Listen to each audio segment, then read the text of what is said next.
My name is Riya. When my father stood on the stage at a five-star hotel holding a microphone in front of 80 people and said, "Let's have a big round of applause for our daughter's incredible generosity," the entire hall erupted in applause. On the stage sat a massive $5,000 ceremonial check with my name printed in bold capital letters. My mother was wiping away tears of pride, and my younger sister was posing for the cameras. To everyone in that room, it looked like a heartwarming family moment, a wealthy family celebrating their daughter's success. But no one knew what I had just witnessed inside the hotel manager's office 5 minutes earlier. And no one had any idea that the three envelopes inside my purse were about to dismantle my family's entire fake reputation right in front of all 80 guests. To understand how I got there, you have to go back 4 years. When I started my interior design firm, my father looked me in the eye and said, "Girls don't run businesses, you are going to waste your money." When my sister Sneha wanted to attend an expensive fashion school, my parents paid her tuition without hesitation, while I couldn't even afford the rent for my first tiny studio. I worked 18-hour days, built my client list from scratch, and made a name for myself without a single dollar of help from them. For 4 years, my family kept their distance. To them, I was just the daughter who sat quietly in the corner at holiday dinners. Then, 2 weeks ago, my mother called. Her voice was sweeter than anything I had heard in my entire life. She said, "Riya, sweetie, we are so proud of everything you've achieved. Your father has organized a charity celebration gala at the Grand Imperial Hotel. We raised funds in your name for a foundation. You simply must come." For a brief moment, I thought my father had finally realized his mistake. I thought maybe, after 4 years, he was finally accepting that his daughter had built something meaningful. A close friend warned me that people who spent years resenting your existence don't suddenly become your biggest fans overnight. I should have listened to her. On the night of the gala, I arrived wearing a simple black gown. The hotel banquet hall was breathtaking, filled with flowers, sparkling chandeliers, and the aroma of expensive food. Around 80 people were there.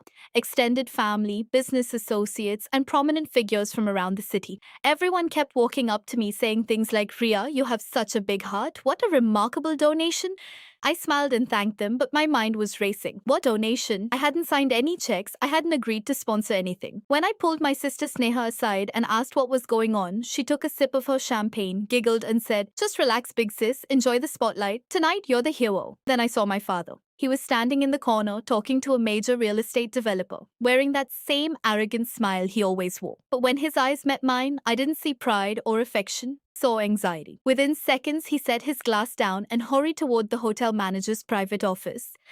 Whenever something feels off, I follow the paper trail. It's a habit from running a business. I quietly followed him down the hallway. The door to the manager's office was cracked open just an inch. Inside, my father was engaged in a heated, hushed argument with the floor manager. What I heard next turned my blood cold. My father said, "I told you, charge the $5,000 event fee directly to Ria's company credit card. Her name is listed as the primary sponsor." The manager replied calmly, "Sir, the corporate card on file was declined. Furthermore, your daughter never provided written authorization to charge her account. If this bill isn't settled in 10 minutes, hotel policy requires us to pause the event." My father scoffed. "She won't make a scene. She has 80 guests out there watching her. Her reputation is on the line. Once I announce her name on stage, she'll pay the bill to save face. She always does." I stood in that hallway, frozen. My pulse was steady, but my chest felt completely hollow. This wasn't a charity gala to celebrate my success. My father was trying to impress a local property developer for a new business deal. He had booked an extravagant event under my name, intending to use my hard-earned money to pay for it, without my knowledge, without my consent, and relying on my fear of public embarrassment to force my hand. They weren't celebrating my success. They were selling it. I had two choices. I could walk up, quietly hand over my credit card, pay the $5,000, save my family's reputation, and cry in my car on the way home. Or I could finally put an end to 15 years of being used as the family bank account. I backed away from the door, pulled out a pen from my purse, and walked up to the manager as soon as my father walked back to the hall. I whispered 2 sentences to the manager and showed him my business identification. He stared at me in shock, then nodded slowly and said, "As you wish, ma'am." 10 minutes later, the banquet hall went quiet. My father stood at the center of the stage, holding the microphone. "Ladies and gentlemen," his voice boomed through the speakers. "Tonight, my brilliant daughter Riya has decided to pledge $5,000 $5,000 to this wonderful cause. Riya, please come up to the stage. The room burst into thunderous applause. My mother pushed me toward the steps with a giant fake smile. I walked up the stairs, calm and composed. My father handed me the oversized ceremonial check, leaning in closely to whisper, "Just sign it, we'll talk later." I took the check, then I stepped up to the podium and took the microphone from his hand. "Thank you, everyone." My voice resonated clearly across the room. My father is right about one thing. Family is important. But before we celebrate this pledge, I think there is a small announcement I need to make. My father's smile instantly froze. I reached into my purse and pulled out 3 white envelopes. "This first envelope contains the $5,000 event invoice from the hotel," I said into the microphone. An invoice my father booked using my company details without my knowledge. Assuming I would be too afraid to say no in front of an audience, murmurs broke out across the tables. My mother's jaw dropped. "This second envelope contains an email from the Charity Foundation's registry," I continued, "which proves that this so-called charity is actually an unverified shell account registered to my sister's fashion company." My sister dropped her glass onto the floor, shattering it into pieces. "And this third envelope is a formal notice from the hotel management. I have officially cancelled the billing authorization for this entire event because it was fraudulent. The hotel staff will now be presenting the final bill directly to the actual organizer." My father's hands began to shake violently.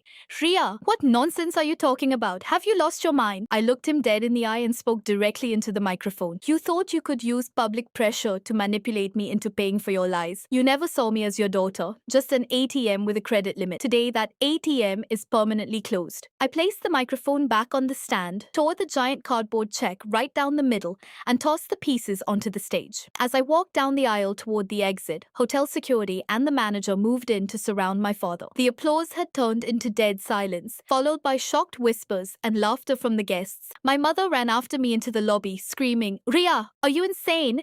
You just humiliated your father in front of the entire city." I stopped, turned around, and looked at her. "I didn't humiliate him, Mom. He did that himself when he tried to sell my hard work. I just refused to pay the price." I walked out the heavy glass doors into the cool evening air, got into my car, and drove home in complete peace. That night, I blocked every single one of my family members. I later learned through mutual acquaintances that my father had to sell a plot of land to pay off the hotel bill and legal fees. My sister's fake project was shut down completely. People often say that you should forgive family no matter what, but that night I learned that peace bought at the expense of your self-respect isn't peace at all. It's just compliance. If there is someone in your life taking advantage of you in the name of family, remember this.